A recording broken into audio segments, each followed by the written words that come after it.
pong muli si Gabriel Santiago from Batch 3 at nais ko po ulit ibahagi sa inyo ang aking daily devotion for today na ang ating topic naman po ngayon for October 24, tatlong panata tungo sa pagkakaisa.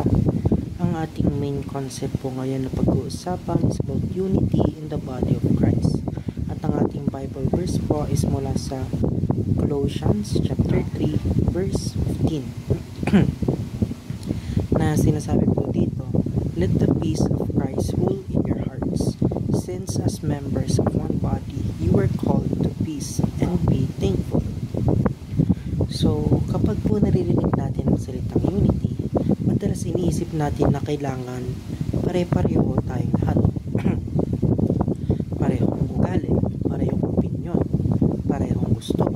Pero ang tunay na pagkakaisa sa katawan ni Kristo ay hindi uniformity, kundi harmony. Ibig sabihin, iba-iba tayo ng background, personality at talento. Pero iisa po ang ating layunin, si Jesus Christ. Kapag ang simbahan o bawat mananampalataya ay lumalakad sa pag-ibig, kababaan ng loob at paglilingkod, doon natin tunay na naipapakita ang karakter ni Kristo.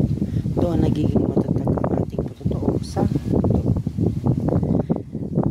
At ito naman po ang tatlong panata tungo sa pagkakaisa. Unang-una po, Christians reflect the community of the Trinity. Kung titignan natin, ang mismong Diyos ay may perfect unity, the Father, the Son, and the Holy Spirit. Pero iisa sa layunin at pagkilos. Bilang mga Kristiyano, tinatawag din tayong maipakita ng ganoong klase ng pagkakaisa. Hindi ibig sabihin na walang conflict o pagkakaiba, pero ang mahalaga ay marunong tayong magmahal. And second is, Christians promote unity within the body of Christ. Madalas po sa loob ng church nagkakaroon ng division dahil sa opinion, ministry roles o kahit sa maliit na misunderstandings. Pero tandaan natin na ang sabi ni Paul sa Colossians chapter 3:15, "Since as members of one body you were called to peace." And lastly, Christians strive to be peacemakers on a mission. So yung tayo mga Christians, yung kumbaga ating mga pastors o ang ating mga seniors ay may mga mission po sila. Hindi lang sila, kundi tayo mismo para maging peacemakers po na nanghihikayat po sa mga tagalabas na umanim sa atin.